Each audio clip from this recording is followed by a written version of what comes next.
Welcome back into the Lions247 Podcast. Hope everyone is doing well. We're working our way toward Memorial Day weekend, but a lot of work to do between now and then. We've got a couple fresh episodes of the Lions247 Podcast available for you this week. We're going to begin here on a Tuesday with a familiar guest here on the show, one that I know is a favorite among many of you. Josh Pate hosted the late kick content that you'll find across the CBS Sports and 247 Sports Network here in recent years.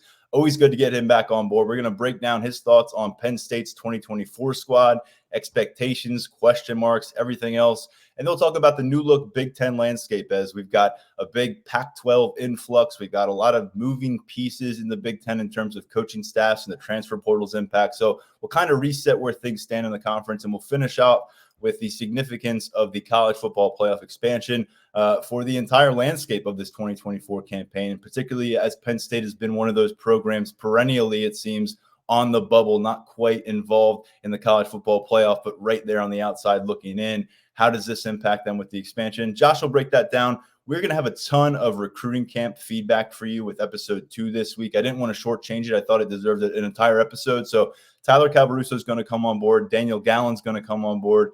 Daniel was alongside me over at State College's Elite 11 regional camp on Sunday afternoon. We also had Andrew Ivins in town, our scouting director at 247 Sports. We had Anna Adams up from North Carolina. She's one of our national recruiting reporters. Mark Brennan, Grace Brennan, getting a bunch of video footage and photos for us. If you missed our coverage, go check that out. We caught up with Beckham Kritza, Penn State's quarterback commit. About 10-minute interview available at Lions247.com about where his head is at, preparing for his senior season at Miami Central High School, getting ready for January enrollment at Penn State. And additionally, a lot of highlights of Penn State targets and commits over at Lions247.com. Tyler Calvaruso, meanwhile, was with Brian Doan down at the Baltimore Under Armour Next camp on Sunday. So he has a completely different perspective, a completely different crop of prospects that he saw in action, heard from about their Penn State interests. So next episode this week, which should go live Thursday, come back with us. We'll have a ton on those recruiting camps. But as I said, without further ado, let's bring in Josh Pate from Late Kick. Josh, really appreciate anytime we get a chance to get you on board here. I know you don't believe in the offseason, but I feel like we're trending out of it if there was one, because we've got all these prospect camps to cover. But you're starting to feel that sense, the urgency on different campuses. I think that you got to make sure you're buttoned up, make sure the roster's ready, make sure guys are ready to hit the ground running in early August, because it's a sprint from there to January. Yeah, I think, Tyler, one of the things I wish I could do when we do these spring campus tours and we go talk to different coaches so we have them on the show, but one of the benefits that maybe the audience doesn't get to see is we're like embedded in the program for a day. So you pick a day. If you're a fan, like if you're riding around Harrisburg listening right now and you're thinking about Penn State or Ohio State or Michigan or whatever, you're thinking, okay, well, like September through December and January, it's football. I see them every Saturday. Good to go. And I know they have spring practice, but outside of that, I always found as a fan, at least, it was kind of a mystery what's going on the other few months of the year. And you may slip into thinking, oh, those guys getting into the office around 10 o'clock, watching some film, talking to some prospects, probably out by 3 or 4, but kind of laid back, kind of docile. It's come and go as you please. Maybe it was that way once upon a time, but you would be, I think, probably a little bit taken aback if you're not familiar with the inner workings of these places. When you go in there, I'm talking about post-spring now, when you go in there, how intense it is, how amazingly buttoned down and procedural and cerebral these folks are about getting their work done. And I know, like, I say no off season from a content perspective, but at least I could technically afford to take one. They can't afford to take one because you're getting left behind nowadays. And of course, with the changes in the landscape, it puts a lot more on your plate that you used to not have to worry about. And it's a privilege to have to worry about that, like Penn State does, because it means you're competing at the highest level. I mean, conversely, you could go take 2-3 weeks vacation right now, and it wouldn't be a good thing if no one missed you, I guess. But yeah, it is such a grind behind the scenes that I try and tell that story as much as possible because I don't really think people understand it and pick up on it. You were up at Penn State facilities last spring. We had a good conversation about that last year. I'm not sure the last time you were here in Happy Valley, but it's a different kind of, I would say, frame around this program right now. Last year finished 11-2. I'm sorry, a couple years ago they finished 11-2 with that Rose Bowl victory. You got Drew Allar stepping up as that 5-star quarterback. He was the starting quarterback all 13 games last year. The final result 10-3. I want to get to Allar in just a bit, but Penn State maybe didn't take that step forward that folks were expecting. More losses to Ohio State and Michigan. They had some opt-outs that kind of affected the way they were able to compete against Ole Miss in the Peach Bowl.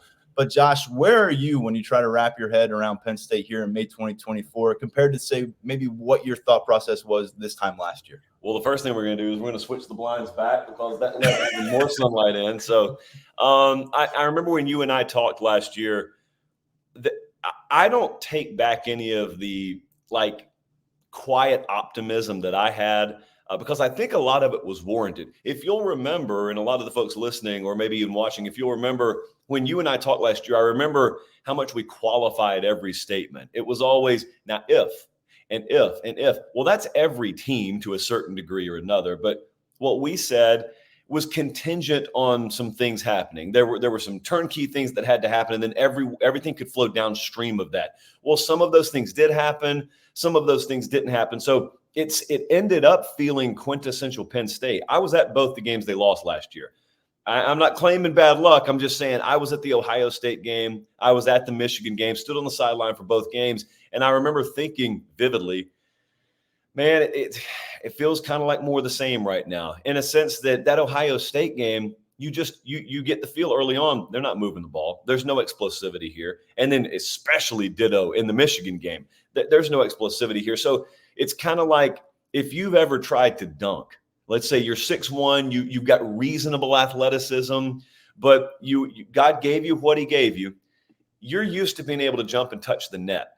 But it's very rare for you to feel that rim on your fingertips. And you keep jumping and you keep jumping. You know you're close to it, but your limitations are your limitations. So that's how Penn State's felt, I know, to me and maybe a lot of other folks in recent times.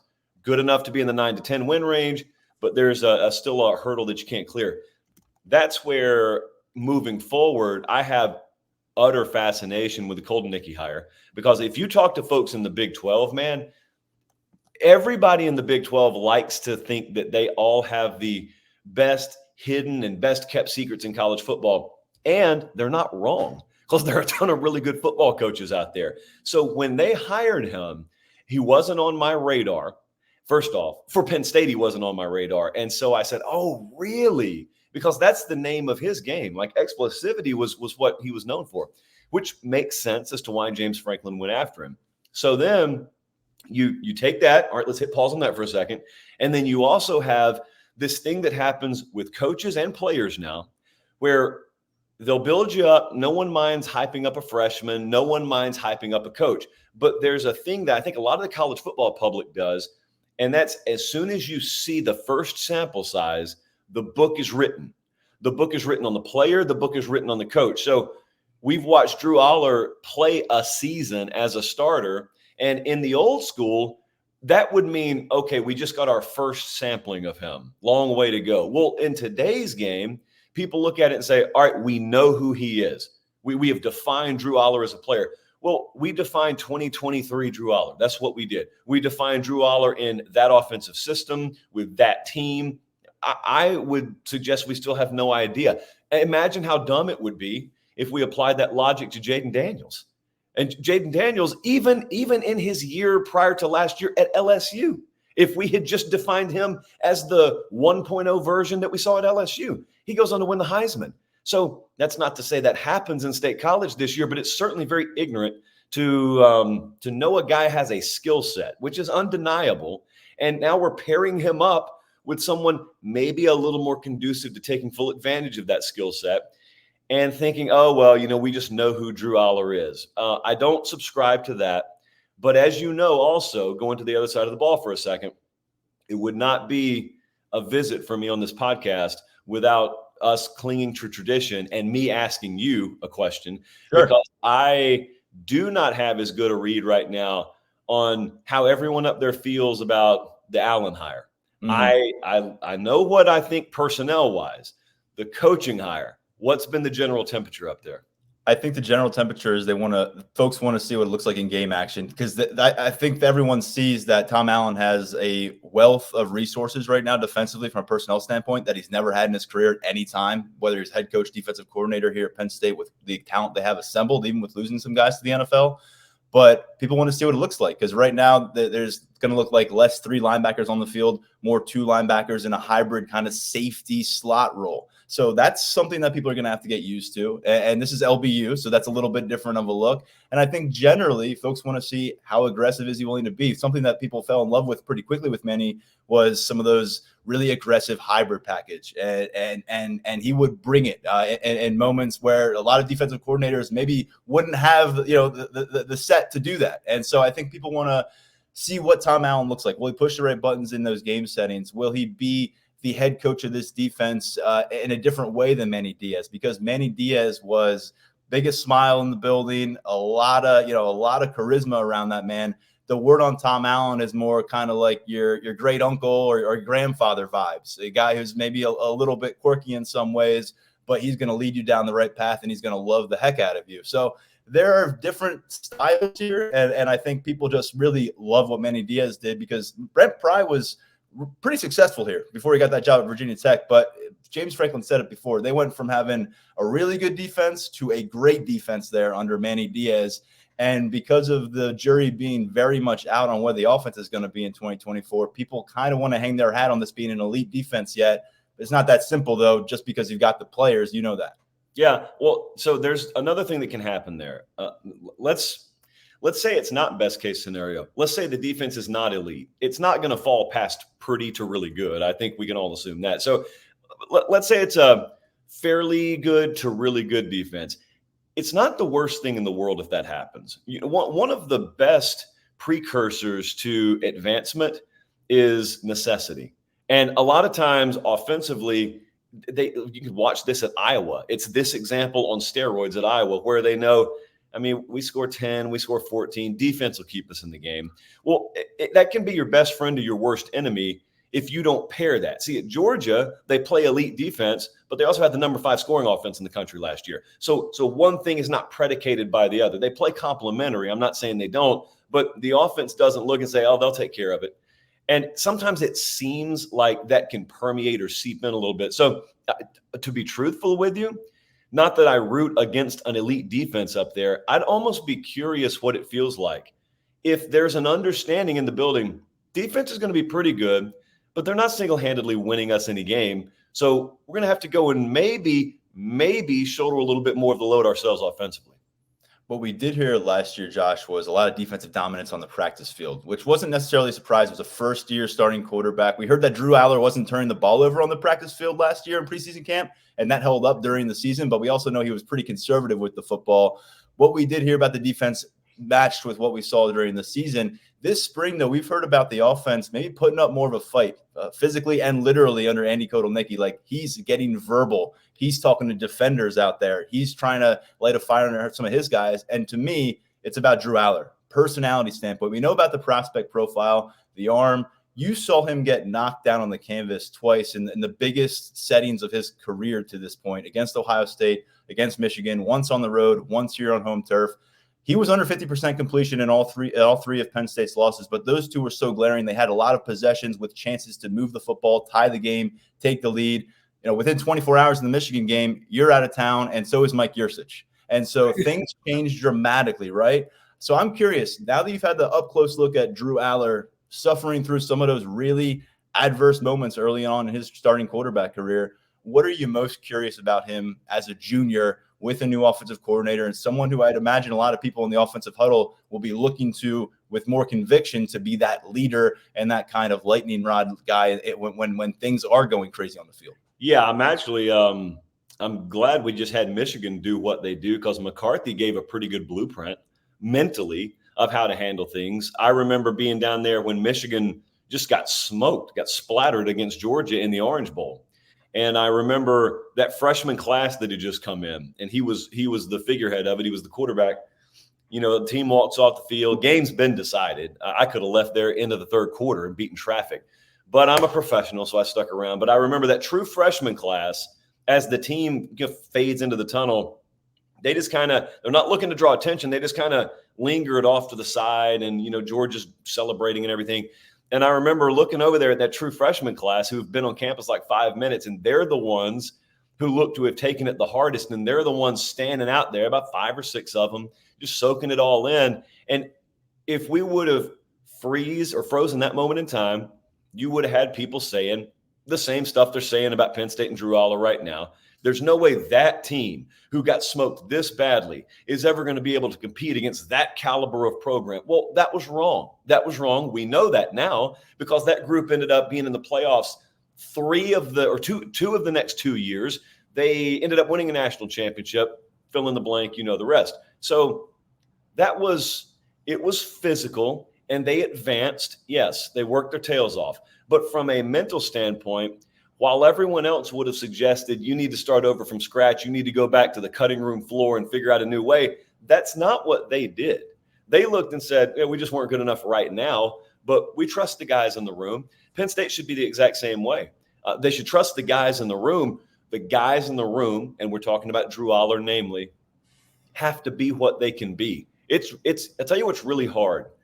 You've heard the age-old adage, hey, every one of these guys was the best in high school, but now they get up here and all of a sudden, the traffic's moving a lot faster. We've all heard that. Very few people have experienced it, okay? And it's no different than advancing in your workplace, academically advancing. At some point, if you believe the cream rises and you're part of it, cream's just surrounded by other cream. So then it's about finding little minuscule edges here and there. And the difference, in other words, between being 93% of the way there versus 98% of the way there, that final 5%, that is seemingly harder than getting to the 93% level was. And that's the difference in being a 9-3 team and being an 11-1 team with 1 loss in overtime and going to the playoffs. That stuff, I always laugh because people claim they can see it from 10 miles away. You can't see that. You cannot see the difference from 10 miles away because the differences are that thin. Player to player, team to team, unit to unit. The differences are that thin.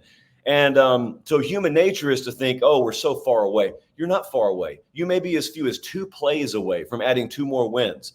How do you spot that? You don't. It's just there is something from the neck up that has to be there, and he's capable of it. I do not doubt that he's capable of it. It's just got to be put into practice and executed. You talk about that perception of being close but not quite there. James Franklin, I say, wears that moniker as much as anybody right now in college football because of their ability to go and produce double-digit win seasons, and he's done it a bunch here. But 2016 is the closest they have come to sniffing the college football playoff. They were right on the bubble there. We know they won the Big Ten. It was a surprise. But Ohio State and Michigan in that same division has not been good for Penn State. Haven't beaten Michigan since 2020 during the COVID season. Haven't beaten Ohio State since that 2016 conference championship run. They've had 1-point losses. They've had blowout losses, but it hasn't happened. Where are you with James Franklin? I know you've sat down for a couple different conversations with him over his career with the Nittany Lions. He's in year 11 now. It's a long time at one campus in this modern college football era. It feels like this is a significant pivot potential year for him. Maybe we said that last year and the year before, but with the college football playoff expansion, with the junior quarterback in Drew Allar, with those 2 junior running backs in Nick Singleton and Katron Allen, with the splashy offensive coordinator acquisition, it feels like it's all there. And it feels like if it doesn't happen now, the critics are going to start to amplify here in 2024 going into 2025. Yeah. So this shirt I'm wearing right now, I'll wear this to the gym a lot. And it's got the strings on it. It's got the hoodie attached to it. So a lot of times if you're moving around, it ends up you're getting a little disheveled on your shoulders. So let's just say I did a set of jump rope or, did power cleans or whatnot. This is probably what it would end up looking like. Well, this doesn't feel good and it doesn't look good. And so you don't change the shirt. What you do, Tyler, is you go like this. You go, and it didn't settle quite right. Okay. So then I would kind of mess with it again. And all right, I can deal with this. Well, I didn't change the shirt. My shoulders are no different. Nothing about my frame changed. It's just you got to kind of keep shifting and keep altering. That is absolutely how I feel about James Franklin. Dude's good enough. The program's good enough. There just has to be every now and then just a little reworking, kind of a little reshuffling, new coordinator here, new position coach over there, and you just got to find the right combination because they're not far away. It would be the worst idea in the world to torch the barn and kill the rats, as Meemaw would say, start over from scratch. You don't do that when you're at Penn State's level. The same stuff you and I just talked about with Drew Allar and teams in general, it's the same thing that applies here. It's just fractions of degrees change. One direction, another direction. Yet again, I know this is like a broken record at this point, but the finality and absolution with which people talk about coaches and teams in this sport baffles me. And they always use, in the affirmative, they use like cannot. James Franklin cannot do this. They say it about Ryan Day. I think I've used Georgia 3 times as an example now, but it keeps on being brought in organically. I'm from the South. I grew up in the state of Georgia, actually. I think people would be shocked to know once upon a time, people in my home state said that Kirby Smart cannot. And what they were saying was he cannot beat Saban. He cannot get over the Alabama hump. He cannot win it all. They talked about him like folks talk about Franklin. Okay, well, they don't say that anymore because he won back-to-back titles. Well, the thing is, they were either never right or they were always right because Kirby Smart's Kirby Smart. It's not like he changed. It's not like he got different DNA injected into him. No, what they should have been saying was he has not, because that would have been correct. Just like with James Franklin, you say he has not made the playoff, has not done this, done that. Well, that may be accurate depending on what it is you're putting in the blank. But to say he cannot, again, I think is very ignorant and short-sighted. It's just, did he make the right adjustments? When his hoodie was sideways and his drawstrings were oblong, he just adjusted himself again. Okay, so the coordinators he brought in, did everything fall into place? Does it click like the puzzle pieces should click? That's it. Like that's all, and that's it. And nobody, I don't care how hardcore you follow this team, can really know that until we see games played. They hired 3 new coordinators, brought in a half dozen scholarship transfers, brought in about 25 freshmen. So every year's a little different. A lot riding on this one, it feels. And as you said, James Franklin has not done it to this point. The door is open. We'll see if they can take advantage. I want to ask you, beyond Drew Allar, who are you most curious to see on the field for the Nittany Lions? Abdul Carter going from an all Big Ten linebacker to now an edge rusher. You've got those junior running backs. Katron Allen's been Mr. Consistent the last couple of years. Nick Singleton was kind of missing in action for much of last year and then put on the Jets down the stretch and showed us what he can be as a big play playmaker. Maybe I didn't name a guy you're thinking about, but beyond Drew, who do you think could be that X factor superstar potential for this team? Yeah, I'm actually looking at the corner position. Okay. Because I know they brought guys in, and it was a position that maybe coming out of last year, you looked at and you said, oof, we're going to have to make moves there. Well, they made moves there. You mentioned the running back position. I at least personally feel like I know what I get with those guys. I know what I get with Abdul Carter, even with a position change. I feel very good about him. It's like watching a professional, but he just happens to still be playing college.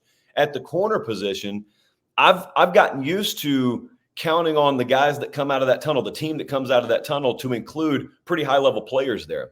And I get, you can correct me if I'm wrong, I think they feel like they backfilled pretty effectively at that Very position. effectively.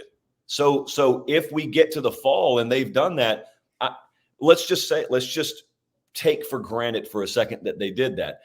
I hope people understand how rare that is, to have high-level corner play, to lose it, and then to go backfill and seamlessly be able to still play at the highest level and change the coordinator in the process as well. If they did that, that shouldn't be able to be done. You're not supposed to be able to just do that. I know a lot of folks focus on offensive and defensive lines as being really hard to replace and repair that way.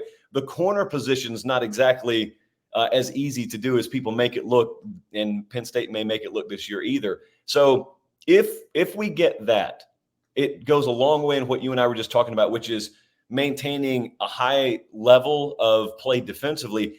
If we can still take that for granted, then yeah, man, we're off to the races, because then it comes down to the fractions and degrees of changes and being in the game and giving ourselves a puncher's chance every week, depending on what offense can do. I caught up with Penn State's cornerbacks coach Terry Smith during the final week of spring ball, Josh, and I wanted to kind of gauge where he felt that cornerback room was. They lost their top 3 guys, had about 1,500 cumulative snaps last year. And he says he truly, genuinely believes coming out of camp that this can be a deeper room than what they had last year. I don't think he felt that way going into camp. They got a guy, Aldavian Collins, who transferred in last year as redshirt freshman from Mississippi State. Did nothing on defense last year, but has hit the ground running and really impressed people this spring. But then the 2 transfers they picked up look like immediate impact guys. A.J. Harris, former 5-star in the 2022 class, was a freshman at Georgia last year, burned red shirt, entered the portal. And then Jalen Kimber was a starter for the Florida Gators last year. He started his career with the Georgia Bulldogs, but they bring in some serious talent there, and we'll figure out if they can fill those spots. But I think that's a really good spot for you to look. And I think the confidence is pretty high locally for those of us who cover the team that they're going to be in a good situation at cornerback despite those departures. Let's look big picture, Josh. The Big Ten is a different conference than it was last time we had you on. You've got the 4 newcomers moving in from the West Coast, and then we've got coaching changes. We've got teams trying to make power moves, and then you've got the NIL arms race, which is going to play a role in everything this year and moving forward. Let's start with the newcomers. Who do you think is in the best position to have success from that Pac-12 group, and who do you think is going to find the most difficult initial path as a Big Ten conference member? Pretty easy questions there. Oregon is the definitive answer as to who's in the best position because Oregon's best equipped on the line of scrimmage. Oregon, before we knew they were going to the Big Ten even, Oregon had started to recruit differently when Mario was out there really. And now when Lanning's out there, that didn't let up at all. And specifically the way they've recruited defensive front players, defensive linemen, linebackers, they have been so relentless in that. It's been very reminiscent of what a high-level SEC program would do. They've gone into those territories to take the players. They've also reinforced it with portal. And in preview magazine season, you know as well as I do, there's this tendency for people to go grab the magazine off the shelf or download it digitally, and everything looks so pristine because everyone's healthy pretty much. So you just look at a starting 22, and then we've all been through many Novembers before, and the starting 22s beat to death, and there's red Sharpie through the depth chart, and you end up with a 2 or a 3 in some cases, or a replaced 2 who's had to cross-train, playing spots that, you know, that great starter rotation's no longer playing because they got hurt. Well, what Lanning and Oregon have done is they've recruited very well, but they've also got depth and they've got versatility to where I'm not saying anyone's immune to injury. They're a lot more built to sustain what a typical Big Ten season would bring your way. Then you look down the coast and you look at what USC is. And I don't know how much people in Penn State corners follow this. I know you guys play them this year, so maybe a little bit. But Lincoln Riley got to the end of last year, and defensively they were atrocious. Have been for a while under him. But last year he finally pulled the trigger and finally said, we are absolutely starting from scratch. Everything about the DNA of my program, I'm going to rethink. We're not talking about a first or second year head coach here. We're talking about a guy who has had multiple Heisman winners, been to the playoffs, who won conference titles, one of the highest winning percentages among active head coaches.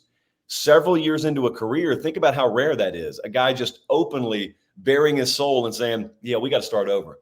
And so they hired Danton Lynn, who is the Penn State grad. Yeah, there you go. Yes, I forgot about that. You guys know him very well. And I remember I was at the Pac-12 championship game. I was standing next to a fairly prominent person in our industry, and he takes a phone call, hangs up, and says, "Hey, man, they're taking UCLA's coordinator." Wow. So I talk to USC fans fairly regularly via the Peristyle over there, the 24/7 USC message board, and I think there's a healthy amount of them that all of them love the hire because defensively they make great staff hires. Some of them think that yields immediate, scalable result. And some others, and I happen to be in this camp, think you still got to have the football players. And I just don't know that they have the football players yet. So the reason I looked a little distracted there is because I was pulling up the helmet grid schedule. And you guys play them it's like the first month of the season, so October 5th, but they will have already actually, I'm looking at that wrong. Anyway, they will play Michigan, they'll play Wisconsin, they'll play Minnesota, Penn State. They'll play all those teams this year. All right, so I think the consensus will be Penn State will be tough, Michigan will be tough. That's how they'll look at it, but they'll think otherwise we should win these games. If I'm wrong, I'm wrong. The random Minnesota game, the Wisconsin game, those matchups, if you don't have it on the line of scrimmage, you could get so embarrassed, because that's the kind of game where, and not to peel the Band-Aid off, but if you remember how helpless it felt as a Penn State fan to watch Michigan do what they did the second half last year, for different reasons, Big Ten teams could end up doing the same thing against USC. It's not because they lack quarterback player explosivity. It's quite the opposite. They know you can't stop the run. Why would we do anything else? And I'm not talking about Michigan or Penn State doing that to you. I'm talking about a Minnesota or like a Purdue or a Wisconsin, Iowa. You just fill in the blank. That's what's going to hurt the most. If USC gets on the bus and think they're going to take a seat in the first 3 or 4 rows, but they actually have to go to row 7, and that's their entry point, that's what would hurt the most. They're the team I'm most curious about how this transition works out, because we know what they can be if it's working out there in Los Angeles. We've seen it before. I want to focus on the 2 teams that have been mainstays here in the Big Ten. They're not going anywhere, but things are a little bit different in terms of what Penn State interacts with them. Ohio State is still on the schedule this year. They will visit Beaver Stadium, but for the first time in a very long time, Michigan is not on the schedule. Penn State's going to see UCLA, Washington, USC. We're going to have a new field of the schedule, but Ohio State remains there. So let's start there. I want to talk about those 2 squads, the teams that have, really for the last decade been the Big Ten championship winners, except for when Penn State popped up in 2016. Let's begin with Ohio State, because they took you want to talk about taking a different approach this offseason, what they did in the transfer portal. We saw Kinshawn Judkins really running strong against Penn State in the Peach Bowl. And then I think within 10 days, he was all of a sudden in the Big Ten as an Ohio State transfer. And that was one of the many examples of them going out and grabbing high-level talent. What do you make of what Ryan Day did this offseason, and really what's at stake for that current regime? Because if there's anywhere that demands unbeaten seasons and one-loss seasons and college football playoff runs, it is in Columbus right now. So they're talking a lot nationally about Ole Miss and how all in they feel about the 2024 season. When I went to Ohio State, that was the message that was delivered internally. I spent the whole day there, and that was so emphasized. We are all in for 2024. Now, the difference between an Ohio State and an Ole Miss is at Ohio State, you can go all in on a season and be right back there the next season, because it's not a reload kind of program. It's more, or it's not a rebuild program. It's a reload program. But they were abnormally aggressive in the portal. Now, here is, I think, the slight difference. The slight difference is you cannot afford, if you want to maintain a high standard, you cannot afford to be desperate in the portal. What you can do is you can choose to be aggressive in it. And I think this is what they did. And they went and they said, all right, we've got a certain filter that a player has to pass through to fit here. And some of them will work out and some of them won't. But the ones that won't work out, as opposed to recruiting, where sometimes you have to find out once they're on campus. If there's a guy in this portal that doesn't fit through that filter, he's not coming on this campus. And so the one thing, Tyler, that I think maybe there's a misconception of nationally is they just went and tossed a lot of NIL money out and just grabbed all the best players they could out of the portal. They were more aggressive in NIL. I'm not saying that's not part of it, but having been privy to the machinations of how those recruitments were handled, it was, we got a spot for you. If you want it, you want it. Like with Judkins, it's a perfect example. Judkins hits them up, asks if there's a spot there, and they say, well, yeah, Travion Henderson's not leaving though. And so basically they throw balls in his court, and I think they may have expected him to be turned off by that. And if he was, he was. Well, he wasn't. And he did not have the best character scouting report at the end of the day at Ole Miss, suffice it to say. So I think they tried to test him with that, and he gave him all the right answers, and so he's there now. But to me, it's not the portal guys. The biggest deal is all the guys that came back, and that's what they talk about first. They don't want to highlight the portal guys. They want to talk about the guys that came back. So I think that's one of the toughest outs, probably the toughest out in the Big Ten. But the other thing that I'm just very curious about, and to shift it back to Penn State for a second, the thing that I'm most curious about is there is another misconception. And the misconception is sometimes that, let's say you end the season as a 9 or a 10-win team. And this has been the story for Penn State for a while. So you feel like you got close to the mountaintop, but you couldn't reach it. You got to be careful guarding against the notion that next year we'll just start near the mountaintop. Like that's our starting point. Well, that's not your starting point. 0 and 0 is your starting point. You don't just automatically fly at the same altitude as you ended last year. And I'm not saying that they suffer from that, but I'm always curious when the perception is that, is it reality? So if it's reality for Penn State, I got a couple of games this season that I should really make appointment viewing. The USC game should be that. The Ohio State game should be that. Like those are the games where outside of, if Penn State is Penn State, I should look at and say, it won't be easy, but they should take care of their business the rest of the way, which means in the new era, come what may, they're probably a playoff team, which is just a total different like way of programming your mind to think now. I know you're a little tight on time, so I'm going to throw you kind of a 3-part question here. You can do with it what you will. What do we make of this version of the Michigan Wolverines after everything that's happened since they won the national championship? How many college football playoff participants do you envision if you had to project it here in late May coming out of the Big Ten? And do you think here in late May that Penn State will be among them? Yes, I think they'll be among them. I think they'll be one of 3 teams that make it from the Big Ten. I think the Big Ten and SEC both have 3 minimum. It probably, if I made the over-under for those conferences combined, it would be 6.5. I like that. Yeah. And I may bet the over, honestly. So there's a yes to Penn State. I think they'll be there. Hey, home playoff game, by the way, just a possibility. Is that a whiteout, by the way? What's the protocol for this? It's got to be, man. Home playoff game. I don't know who's coming up, but it's got to be a whiteout. All right, so we took care of both of those. As for Michigan, I'm going to use the word misconception since it's the word of the day. We've used it like 37 times here, and it's been me all 37. I think there's a misconception that they lost everything. They did lose a lot. Entire coaching staff's overhauled. The quarterback that you knew from that team is gone. They got a lot of top-end talent still there. So we do this little very bastardized scientific exercise on my show where we use the word science because, as you know, Tyler, it's illegal to question science. So if you just call something scientific, you can't question it. So I call it scientific on the show instead of just my opinion. And we take the mock drafts because the NFL draft has told us for 7 consecutive years, the school with the most draft picks taken was the national championship winner. So the team that wins the title in college football has the most draft picks 7 years running. Michigan and Ohio State, or Michigan and Washington were that 1-2 last year, which is wild when you think about Washington being one of those 2. Well, Michigan's right up there again when you look at the mock drafts for this upcoming season. But here's the catch. That's the catch symbol there. You can only find first-round mock drafts right now. And they've got some first-round talent, but so does Colorado.